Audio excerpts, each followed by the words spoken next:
Hello, welcome back to the channel. Thank you for watching. I really appreciate it. Today we're going to be making a recipe from Delia's Christmas book, and we're going to be making Stollen or Stollen, depending on how you want to pronounce it. I'm just going to quickly read through the list of ingredients before we get started.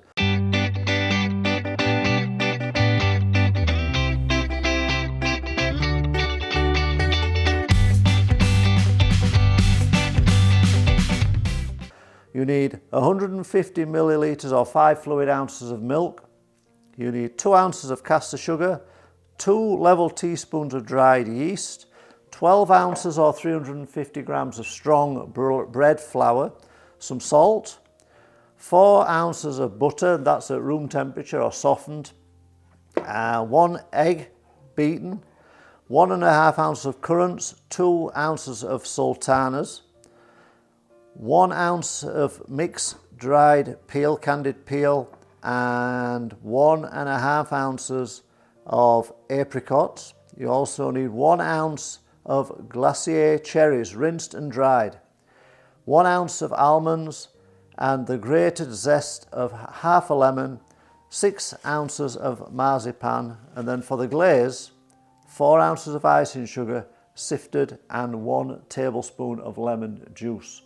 So I'm going to go through everything in order that we need it, but I will put this recipe on the screen and also in the description down below. So let's get started. Let's see what we have to do to turn this fantastic array of ingredients into some fantastic tasting Stollen. But once your yeast is activated like this, so the way you activate your yeast is you take your 150 ml or 5 fluid ounces of milk and you warm it so that it's not hot but not cold, so you can still put your finger in. The yeast I use recommended 100 Fahrenheit, which is what I warmed it to. You then add 1 teaspoon of your sugar and your yeast, and you wait until it's activated and foaming like that. It takes about 15 minutes. So into a large mixing bowl, you want to sift your flour. And again, that's 350 grams or 12 ounces.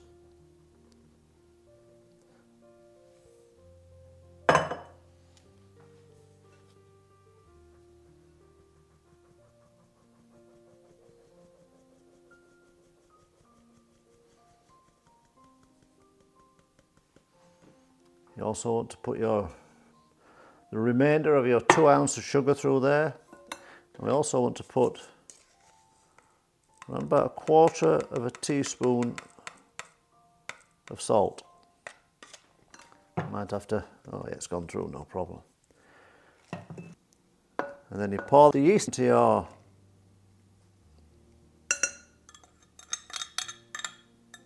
flour mixture. You add the egg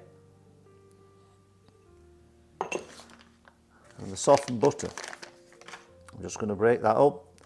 I'm using my fingers because we're going to have to get our hands in there. You could do it try and do it with a wooden spoon, but it's not worth it. You might as well just put your hands in.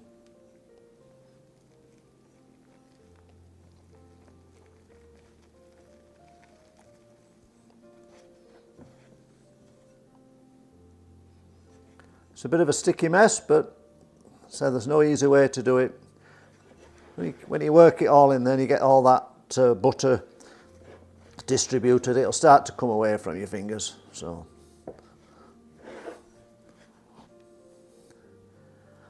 I like to show everything on my channel.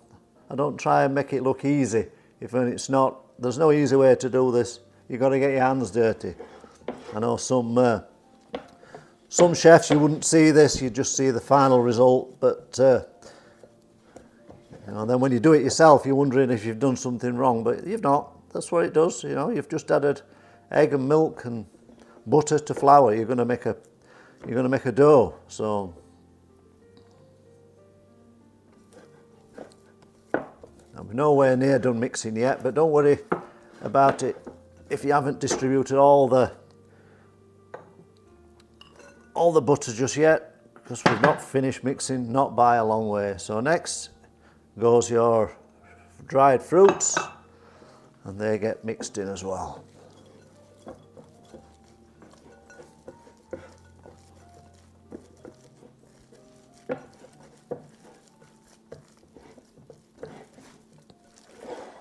Wow, as soon as you add that dried fruit to your dough mixture, the smell, it's just pure Christmas straight away.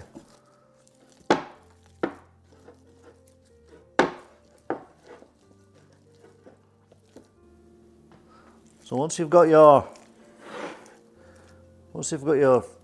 fruit distributed in the dough, we're going to turn this out onto the work surface, and we're going to knead it for about 5 minutes.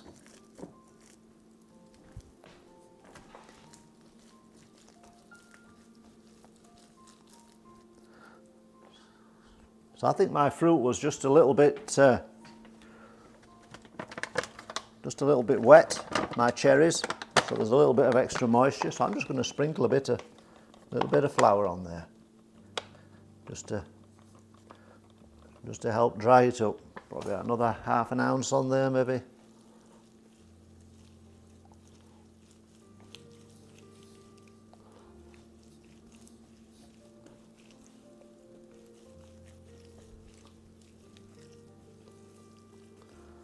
There we go, it's starting to come together. That little bit of flour I added, it's finally got worked through. Still got a mess on the hands though, but so it goes.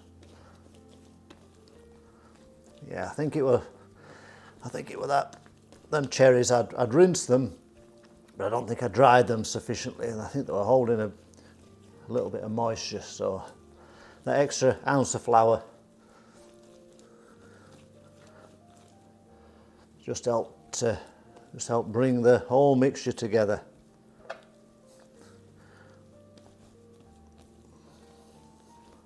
Some of these currants and raisins keep trying to escape, but we're not going to let them. When we see one, well, pop it back in. Okay, we're starting to feel the mixture change. We're starting to release some of that gluten in the flour, give it some strength, get the protein in there. Proteins are changing. How long should you knead the mixture for, your dough? Well, I would say a minimum of 5 minutes, but I think I would rather knead a little bit longer than a little bit under. Otherwise, you're not going to have the structure in the bread that you need, that you require.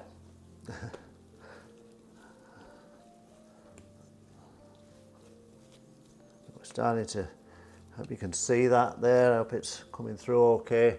We're starting to get that springy texture, that's what we want. I think I'm getting close. I think probably just another minute and we'll be done.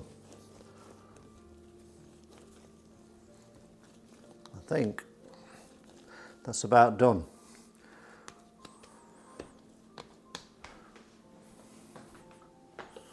What we're going to do, we're going to put that into this bowl and we're going to cover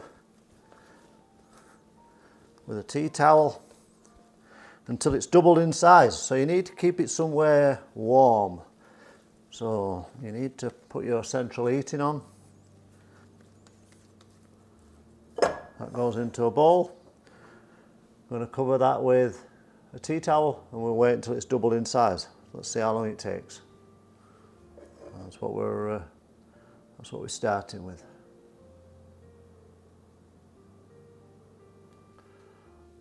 So my Stollen has been rising for about an hour and 45 minutes, or maybe an hour and 50, and it's risen well, doubled in size. So the next thing we do is we're going to turn this out onto a floured surface and we're going to knead it again. Really what we want to do is to get all the air out of it.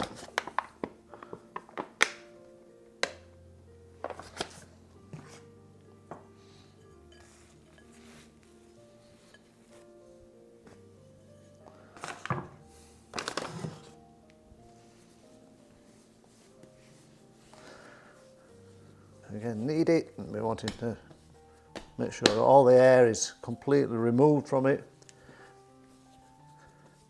Technically carbon dioxide that's in there, it's not air. So once you're happy that you've got all the gases out, the carbon dioxide, the air, or whatever you want to call it, make sure that you've got all the fruit trapped in there.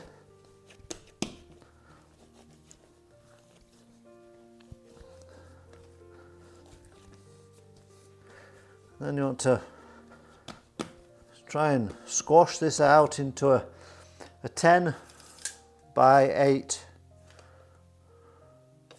shape.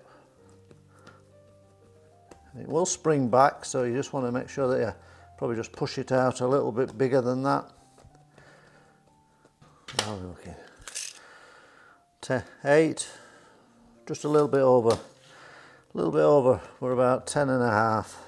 Then we get our marzipan, which you can either use the one that we made, or you can buy pre-made marzipan. I will put a link at the end of this video and also in the description on how we made this. Almond icing on marzipan, it's the same thing. And you want to just roll that out just so that it doesn't quite come up to the end of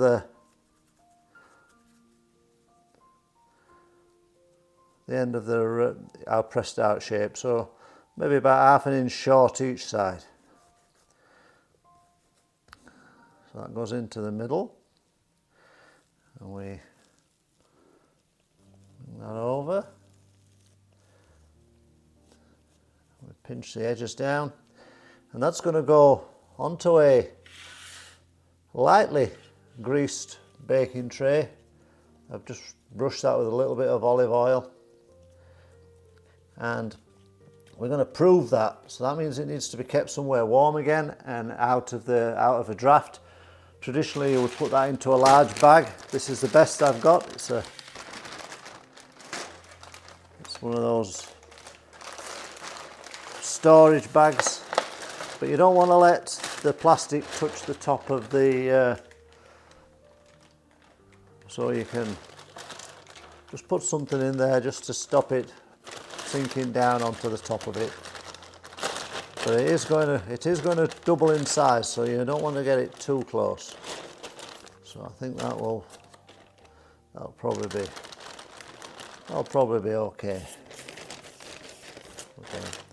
Not perfect, but it's the best I've got, so it'll be fine.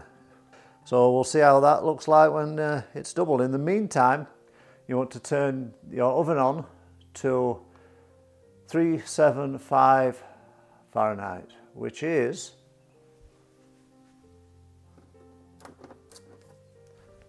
375 Fahrenheit is 190 Celsius, gas mark 5. So we are about half an hour. It's close to doubled in size. So I think I'm going to try and carefully take this out of the bag.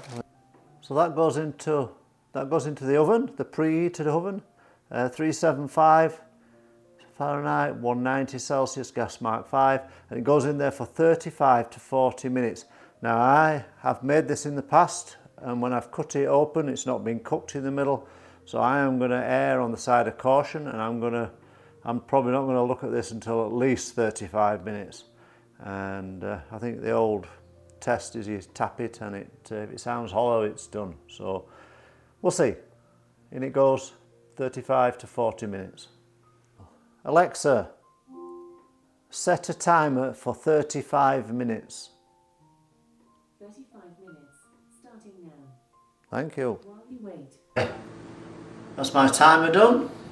35 minutes. Let's take a look. Okay.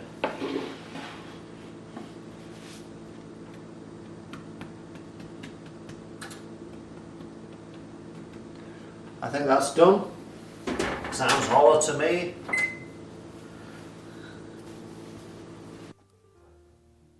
So there we are, my Stollen is cooked, 35 minutes.